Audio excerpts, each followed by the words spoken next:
नमस्कार दोस्तों। आज की कहानी है ठाकुर जी के भक्त की सच्ची कथा। एक बार की बात है, मथुरा के निकट एक गांव में छोटी लड़की रहती थी। वृंदावन के निकट होने के कारण वहां से बहुत लोग ठाकुर जी के दर्शनों को जाते थे।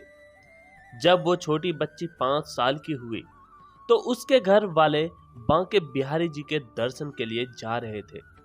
उस समय वाहन बहुत कम थे। उनको दर्शन को जाते देख उस छोटी लड़की ने कहा, पिताजी, मुझे भी अपने साथ ठाकुर जी के दर्शन को ले चलिए। पिताजी ने कहा, बेटा, कि आप छोटे हो, इतना चल नहीं पाओगे। थोड़े बड़े हो जाओ तब तुम्हें साथ ले चलेंगे। कुछ समय बीता। जब वो 7 साल की हुई तो फिर घर वालों का किसी कारणवश वृंदावन जाना हुआ। फिर उस बच्ची ने कहा, पिताजी, अब मुझे भी साथ ले चलो ठाकुर जी के दर्शन के लिए। लेकिन किसी कारणवश वो उनको ना ले जा सके। बच्ची के मन में ठाकुर जी के प्रति बहुत अधिक प्रेम था।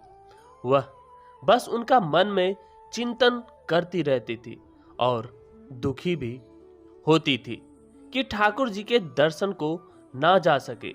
आज तक गांव में उसके सभी सहपाठी प्रभु जी के दर्शन कर चुके थे।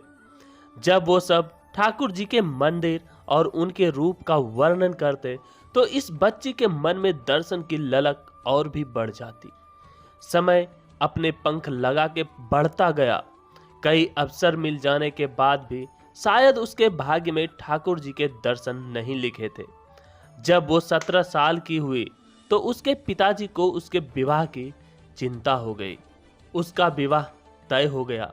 संयोग कहो या उसका ठाकुर जी के प्रति प्रेम, उसका विवाह वृंदावन के सबसे पास वाले गांव में हो गया। वह लड़की बहुत प्रसन्न थी कि अब तो उसको भी ठाकुर जी के दर्शन होंगे। जब विवाह संपन्न हुआ तो वह अपने ससुराल गई। फिर रस्म निभाने के लिए वापस अपने घर आई। 1-2 दिन बाद वो और उसके पति जब वापस अपने घर जा रहे थे तो बीच में यमुना नदी पर उसके पति बोले, तुम कुछ देर इधर बैठो, मैं यमुना में स्नान करके आता हूँ। उस लड़की का चिंतन अब ठाकुर जी की तरफ चला गया और सोचने लगे कि कब ठाकुर जी के दर्शन होंगे। उस लड़की ने लंबा घूंघट निकाल रखा था क्योंकि गांव में ससुराल है और वहीं बैठ गए।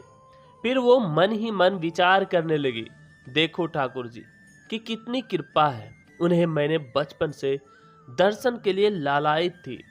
उनकी कृपा से अब मेरा विवाह श्रीधाम वृंदावन में ही हो गया है। मैं इतने सालों से ठाकुर जी को मनाती हूँ और अब तक उनसे कोई भी रिश्ता नहीं जोड़ा। फिर सोचने लगे, ठाकुर जी की उम्र क्या हो सकती है। मेरे हिसाब से लगभग 17 वर्ष के ही होंगे। मेरे पति 21 वर्ष के हैं, उनसे थोड़े ही छोटे होंगे। इसलिए वो मेरे पति के छोटे भाई की तरह हुए तो मेरे देवर की तरह। लो, आज से ठाकुर जी मेरे देवर होंगे। अब तो ठाकुर जी से नया संबंध जोड़कर उसको बहुत प्रसन्नता हुई और मन ही मन उनसे कहने लगी, ठाकुर जी, आज से मैं आपकी भाभी और आप मेरे देवर हो गए। पर वो समय कब आएगा जब आप मुझे भाभी भाभी कहकर पुकारोगे। जब वो किशोरी ये सब सोच रही थी तभी एक किशोरावस्था का सांवला सा लड़का उधर आ गया और कहने लगा, भाभी भाभी।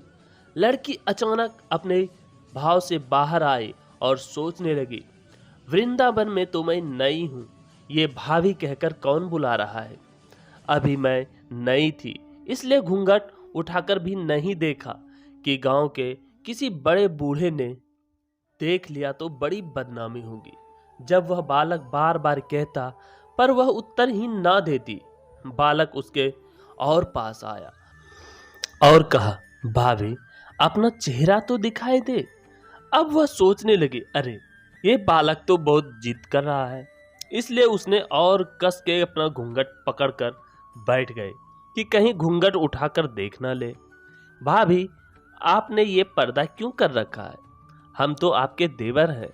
उस लड़की ने उसको एक नजर देखा, फिर कहा, नहीं, हम आपको नहीं जानते, और घूंघट ओढ़ लिया।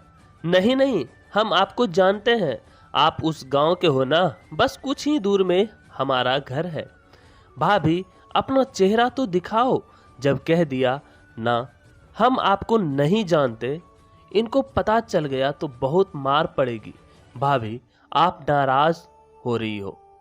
देखो, हम आपके इतने प्यारे देवर हैं, आपसे मिलने के लिए इतनी दूर तक आ गए, और आप हो की बात भी नहीं कर रहे हो। क्यों, आप हमसे मिलना नहीं चाहते थे? और इतना कहते ही उस लड़के ने घूंघट खींच लिया और चेहरा देखा और भाग गया। थोड़ी देर में उसका पति भी आ गया। उसने अपने पति को सब बात कही। पति बोला, चिंता मत करो, वृंदावन बहुत बड़ा थोड़े ही है। कभी भी किसी गली में लड़का मिल गया तो हड्डी पसली एक कर दूंगा, फिर कभी भी ऐसा नहीं कर सकेगा। तुम्हें जब भी और जहां भी दिखे मुझे जरूर बताना। फिर दोनों घर चले गए। कुछ दिन बाद उसकी सासू मां ने अपने बेटे से कहा, बेटा देख, तेरा विवाह हो गया, अब बहू मायके से भी आ गए, पर तुम दोनों अभी तक बांके बिहारी जी के दर्शन के लिए नहीं गए।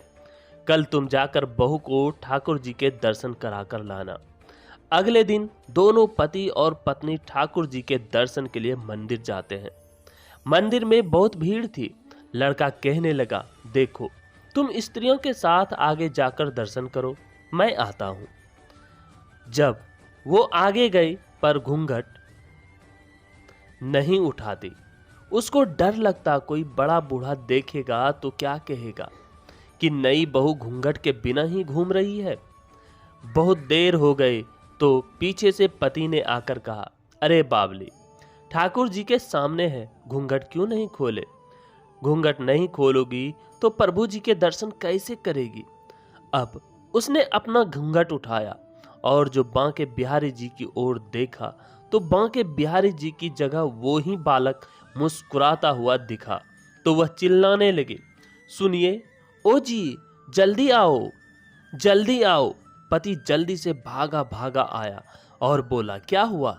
लड़की बोली, उस दिन जो मुझे भाभी भाभी कहकर भागा था ना, वह लड़का मिल गया। पति ने कहा, कहाँ है? अभी उसे देखता हूँ, बता तो जरा। उसने ठाकुर जी की ओर इशारा करके बोली, ये रहा, आपके सामने ही तो है। उसके पति ने जब देखा तो अवाक ही रह गया और वही मंदिर में ही अपनी पत्नी के चरणों में गिर पड़ा और बोला, तुम बहुत ही धन्य हो। वास्तव में तुम्हारे हृदय में सच्चा भाव ठाकुर जी के प्रति है।